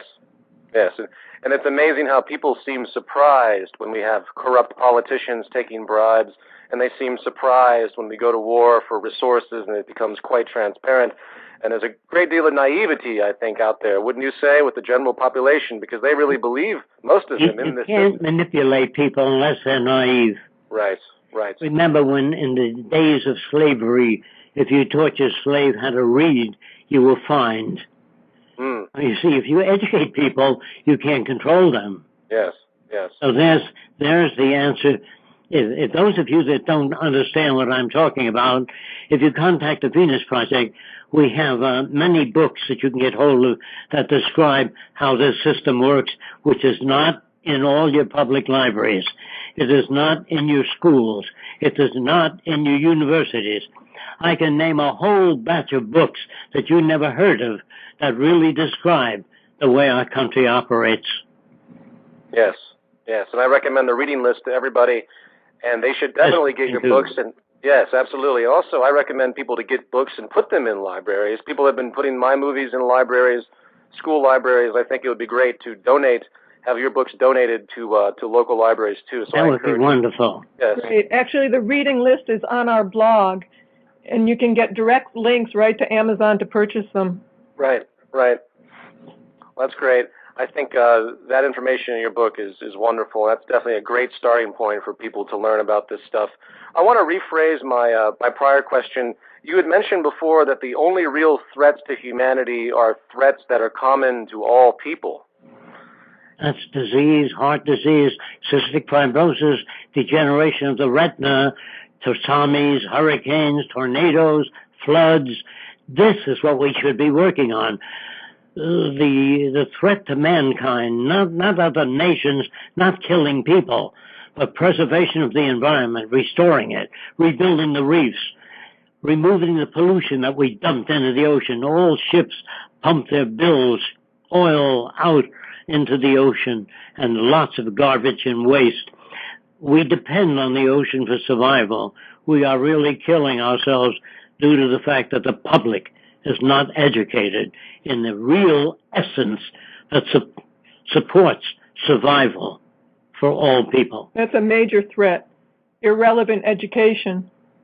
Yes, I think you also mentioned that one of the greatest resources on this planet is really the human mind, and that's something people don't think about. They don't realize that the human mind is really the most powerful aspect, and we've been abusing that. We don't take care of our culture. Right. Well, look, whenever they turned to science and said we need an atom bomb, they were able to come up with it. Too bad they weren't wise enough not to give it to the military. They would not use it intelligently. See, even the scientists today, lots of them are patriotic. Same with Germany. When Hitler got into power, many scientists fell in line. Very few actually left. So you see, even in the Axis power, scientists are brought up with loyalty to their particular country. A real scientist would have loyalty to the earth and our resources and all the people on it, not any single nation, because we owe so much to so many other countries. Like an Arab named Algebra gave us algebra, and a Frenchman named Louis Pasteur. Maybe if it weren't Pasteur, we'd all be dead. So how can you uphold any single country when the contributions that made us great in whatever way we are great comes from all over the world? The ideas come from all over the world. The printing press, Germany, isn't an American invention. The Chinese had a kind of a rudimentary form of motion picture 600 years ago to 1,000 years ago. So you think that everything you use is American. You're not given the truth. And the book called The New American History, which is very difficult to get hold of, gives you a lot of information along the lines I'm talking about. So as long as you keep people from knowing what you call the truth, you can control them. All societies are controlled. I'm not upholding any particular society. They're all corrupt as long as they use money, as long as they have politics. With politicians never gave us a better electric light or a method of inoculation to cut down the amount of diseases in the country. They never designed hospitals for people. They made no contributions at all except verbal things. It's like religion. They give lip service to the Christ principles, and I think Christ said, by their work you shall know them. So here we go into a building and say, may we live in peace. May we have eternal brotherhood. But if you don't do anything about it, you just have a verbal hobby, which I call most established religions are a verbal hobby and have nothing to do with the teachings of the wisest people that ever lived. Absolutely. Applied spirituality, I think, would be a good term. And unfortunately, most in our, pseudo-spiritual and I like the term you use, applied spirituality. That's good. Yes, I think that's a great way to think about it. That's certainly what I try to use as a form of terminology, because you're absolutely right. It's amazing to me how we favor certain individuals that, of course, are very giving, like Mother Teresa, but yet we don't pay attention to the Louis Pasteurs and the people that have actually contributed to save millions and millions of lives. So they also say, what would motivate people if you take away money? Well, I don't trust people motivated by money. Gandhi worked for nothing. Martin Luther King worked for nothing. And people that really love the world, Jesus never got paid for what he did. He chased the money changers out of the temple. And when he did, he used profanity. He didn't say, will you kindly leave? He chased them out, upset their tables, and now they're all back in full control. Right. I guess it's hard for you to see that since you're part of it. But really, if you understand what I'm talking about, we don't want to hurt anybody, kill anybody, build any prisons, or use police. We want to make it unnecessary for people to steal, so they have access to medical care, health care, decent housing, all people, all over the world. As long as you don't share your resources, you're going to have trouble. As long as you maintain ownership, too, there'll be problems and laws to keep people who own things in power. And if you really are honest about your religious beliefs, in the Lord's Prayer, Jesus said, thy will be done on earth as it is in heaven. There's no money in heaven, no business, no private ownership. What do you think we're talking about? What do you think the Venus Project is? It's a translation of all the world's religions into a way of life rather than lip service. Absolutely, and that is precisely what I hope people get out of this that are religiously oriented, is that while they might have disputes on specifics, until you engage a world where people actually have reciprocal caring for one another and they share what they have, it's all, again, lip service, and I completely agree with you. I wanted to ask you, I got a question regarding cultural diversity. There's many people that believe that humans might be too similar, or everything might look the same in sort of like a 1984 type of environment. What can you say about cultural diversity in the future? Well, we would have courses in creative thinking. We have courses in art and music, and creativity will be the keynote of the future, giving people the methods and means for becoming creative. I think everybody is really creative, but not given the opportunity to become so. Children always ask great questions, and we destroy their inquiry when they're very young. They say things, well, why do people live in those old broken houses, Daddy? And Daddy says, well, that's the way the world is. And they kill incentive in children. Children ask very good questions.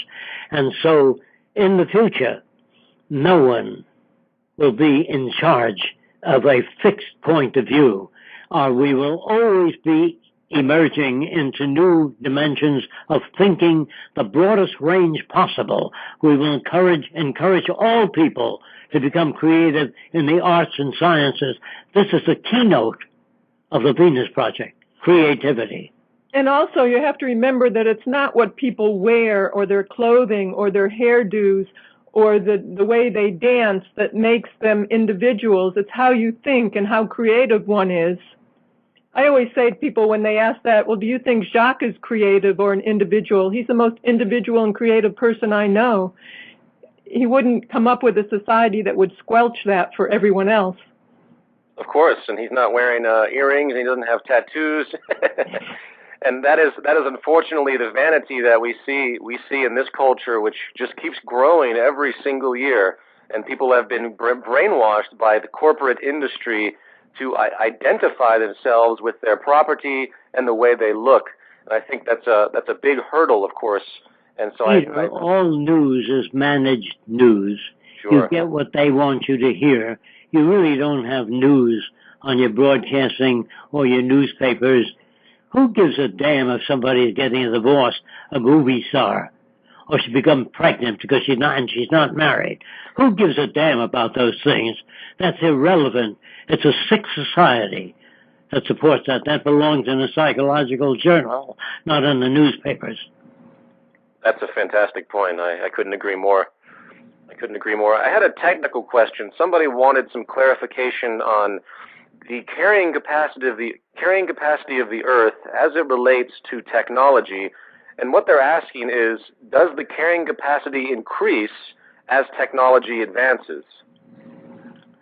I didn't quite understand that, Peter. Well, essentially, capacity increases as technology advances. Well, the carrying capacity of the Earth is fixed, but the ability of technology to solve problems and generate substitute materials that we're running out of. In other words, if we run out of certain kinds of materials, science usually is capable of coming up with a substitute. Just as we blockaded Germany from getting rubber from Sumatra, the Germans invented a synthetic rubber. So they had their Jeeps and vehicles all equipped with rubber. If you have a good technical staff, you can solve problems. But technical staffs don't always have the necessary appropriations to do the research they want to do. Remember that labs today do not have the appropriations necessary to do the kind of research they want to do. In the Venus Project, we would make all things available. Whatever they required, we would make available. And there wouldn't be patents or proprietary technology which holds creativity and advancement back. But all inventors and all people would be cared for, so they need not be hungry anymore. Artists need not starve and paint pictures. All of that garbage that goes along with the monetary system. Someday, children will ask their parents, couldn't you see that the monetary system generated both incentives and corruption and embezzlement and taking care of your brother-in-law and falsifying information in advertising and everything else? Wasn't that obvious, Daddy? And Daddy would say, well, we didn't know that at that time. We didn't have that kind of information. And the child would say, but wasn't it obvious? Because children of the future will not be educated as they are today to learn things that are totally irrelevant. Dickie Dare and the sheep on the way they met a cow. Moo moo, said the cow. Ba ba, said the sheep. You fill kids' heads with nonsense. Let me say this clearly.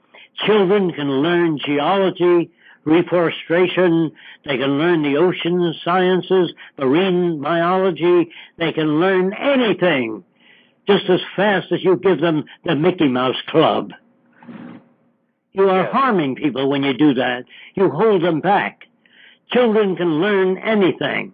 It's all in your head that you think they need for you to say, look at the little birdie singing. The birds don't sing, they make certain sounds. We call it singing. Birds are not singing. The world you live in is as full of shit as a Christmas turkey. Well put. And I completely agree. And I had a question about that earlier, actually. People kind of have an idea that they think these fantasies that children are given are a part of some type of creative approach, when I think, and I agree with you, that the real creativity would come from critical thought and understanding the fantasy of nature. Nature is a fantasy. Well, the fantasy is the wrong word, but the beauty of nature and the amazing mysteries of nature, which we're endlessly discovering. So I think that's a terrific approach. It gives them a good start when they learn reality instead of having to undo all the fairy tales that they learn. And the stories that they learn when they're young are horrifying. That's true. Witchcraft and the stuff that kids read today, right. And then your motion pictures today, which is the same story over and over again. And they even try to make movies about the future. They've got in those movies, cowboys in space, with laser guns shooting people, dissolving other spaceships. That's not the future. That's the psychopath's notion of the future. Yes. It's a free enterprise system brought into the future. Yes. Well, I'm still amazed, even right now, as to the fact that no positive film has ever come out about the future. and everything is always negative, everything is post-apocalyptic, or, as you put it, absolutely absurd. And do you feel that the establishment, why do you feel that the perception of the future has to be negative? Because most people you meet, they tend to feel this way. Do you have any People will make demands on society if they saw the truth. Good and point. They couldn't maintain the established system. If you ran a movie on the future and kept it fairly close to the probable state of technology, people would come out of the theater and say, why don't we have that now? Yes. Why are we struggling? Why do we go to work every day when we can automate and spend more time with our family? In other words, if the industry was sane and a new machine came in, they would say to the help, now you work 4 hours a day, you can have a 1-month vacation instead of 2 weeks. That would be, no one would be against machines. But if they take in machines and they downsize, it's cheaper to get rid of you than to give you the benefits. And that's called the profit system. Yes. Yes, absolutely. Absolutely. It's unfortunate that everything is, as you said, ass backwards. That's the way. By the way, PJ, there are people that do wonderful things in industry, but they're out of business. Sure. No one will invest in a company that takes care of its help, that builds a playground for the children of the women that work there, or shares in the medical care for all the help. No one would invest in that company because the profit margin is lower. Do you understand that? Being a decent person is threatening in this kind of society, threatening to your perseverance and existence. Absolutely. It's a self-perpetuating corruption. There's really no place for someone to be honest, and I think that's a very radical realization for most people that I speak with, because they just assume that it's pockets of corruption, and they don't understand that the entire thing is corrupt. It has to be to operate. Look, a lawyer is not out to help people with problems. They're out to make money. They don't consider people with problems. They don't care about the truth. Very few lawyers. There are good lawyers. One of the greatest was Clarence Darrow, but that's many years ago. There are few lawyers that do good work, but there are doctors that do good work. They're called Doctors Without Borders. They really save up money, work, and they go to undeveloped countries and treat people free of charge. This is the incentive I'm talking about, the real incentive, not the monetary incentive. That's a sick, warped incentive perpetuated by culture. Absolutely. I think Margaret Mead put it best when she said that the most rewarding actions that we have are the ones that help people, and they're not for monetary gain, and I think she was very right. And I think most deep down would agree with that. You have a lot of volunteerism in America and across the world, but unfortunately, everyone's still trapped in their pockets of corruption. So but I believe the precedent is there to a certain degree. I'm sure you've seen that. There are people out there that do want to help, that do want to do that. But you take a very powerful person today, a very wealthy person worth billions of dollars. I would say they're mentally ill. I agree. You don't need billions of dollars to survive. In other words, the people we admire today are the sick people of the establishment that have accumulated a great deal of wealth. That shows you how distorted the world is today. We should admire, of course we admire people in the past that worked for nothing, that made contributions to society and spent their life trying to help people. These are the people we admire. But really, after they die, hundreds of years later. But today, we admire the wrong people, the wealthy and the powerful. The most greedy people are the people we admire. So our society is distorted, very distorted, and I feel sorry for the shape of the future if we continue along these lines. Yes, I absolutely. And I think you made a great point to me last time I saw you, where you commented that for someone to have billions of dollars is for them to consciously not want to care about all of those that die of starvation, because they're withholding that money which could help. And that's something people don't often think about. That's a conscious withdrawal of efficiency. Right. They are hurting people, because the more people out there working on heart disease, cancer, is for your benefit. when you deprive labs of the equipment they need, not money, the equipment, that's why we call it a resource-based economy. We provide labs with whatever they need because we have the resources, but we don't have enough money to build hospitals all over the world, but we have more than enough resources. Yes, and that's the great realization. Absolutely. On a practical note, I wanted to bring this up because I think we have a very large audience today. And have you had any luck with having people help render some of your work? Because I wanted to throw this out there to the audience and try to get some people help with 3D renderings to continue to get this message out there. We have a few, and they've already started doing some work, but we really need high-skilled renderers. We need more of them, actually, if anybody's interested in helping in that way. Yes, please. They can go to your website and they can check that out. Right. They can just send an email to the contact email on our website. Also, I wanted to mention that we give tours over here. People actually come from all over the world to spend practically a day with Jacque talking about this direction. We show them the models, we show them a 15-minute DVD, and we take questions. And if anybody's interested in that, to learn more about it, they can also contact us through the email on our website. Yes, that's wonderful, and I highly recommend that to everybody. And as I mentioned before, guys, in the future, I'm going to try and get a team of people down there that are very dedicated to this project, and we can have a conference.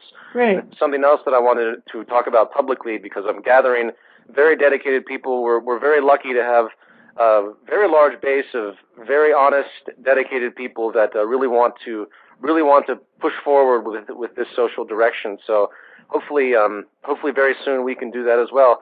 We only have a few minutes left. Is there anything you guys want to say in conclusion? You're right. That's what it takes to change things. In other words, Roxanne and I have no power at all. It's you people out there. If you understand what I'm talking about, do something about it. Don't sit down and make a verbal hobby of it. In other words, if you really believe in the world and people, we can save it. It depends on what you do, not what Roxanne and I. We spend all our time, and PJ spends all his time trying to enlighten people. So it's what you do that counts.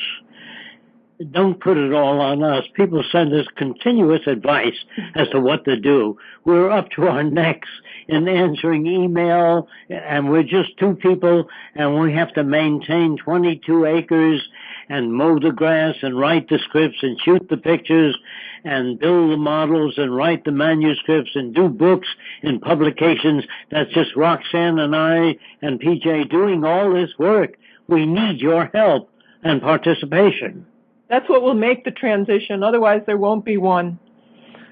I couldn't agree more, and that's one of the main things I attempt to advocate as much as possible, is that we have put this information out there, and people need to get as educated as they can and begin to take their own actions.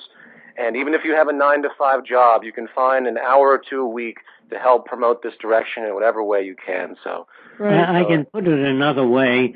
I really don't want people to follow me. I don't want to build a following. Sure. I want people to listen to what I say. If it makes sense, do it. That's all the future is about, what we do. Absolutely.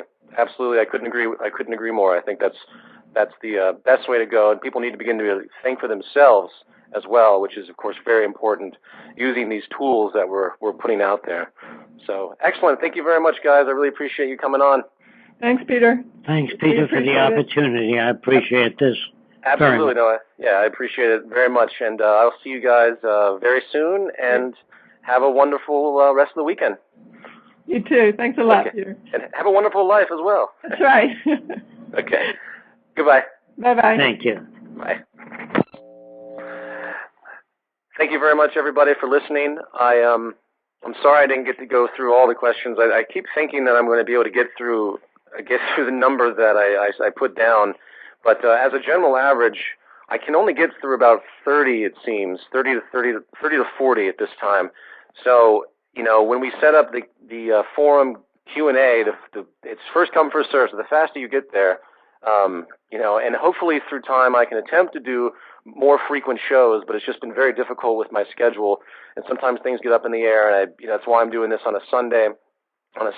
So, But we'll see how it goes. And I also have to start working on the new film, which I've slowly been beginning.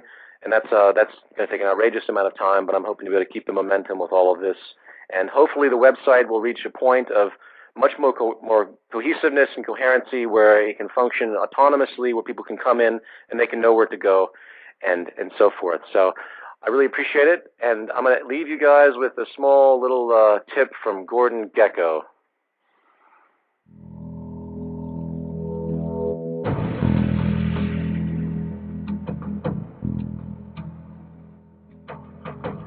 The richest 1% of this country owns half our country's wealth, $5 trillion. You got 90% of the American public out there with little or no net worth. I create nothing. I own. You make the rules, pal. The news, war, peace, spam, and upheaval, the price of paper clips. We picked that rabbit out of the hat while everybody sits out there wondering how the hell we did it. Now, you're not naive enough to think we're living in a democracy, are you, buddy? It's the free market. Free market. I create nothing. I own.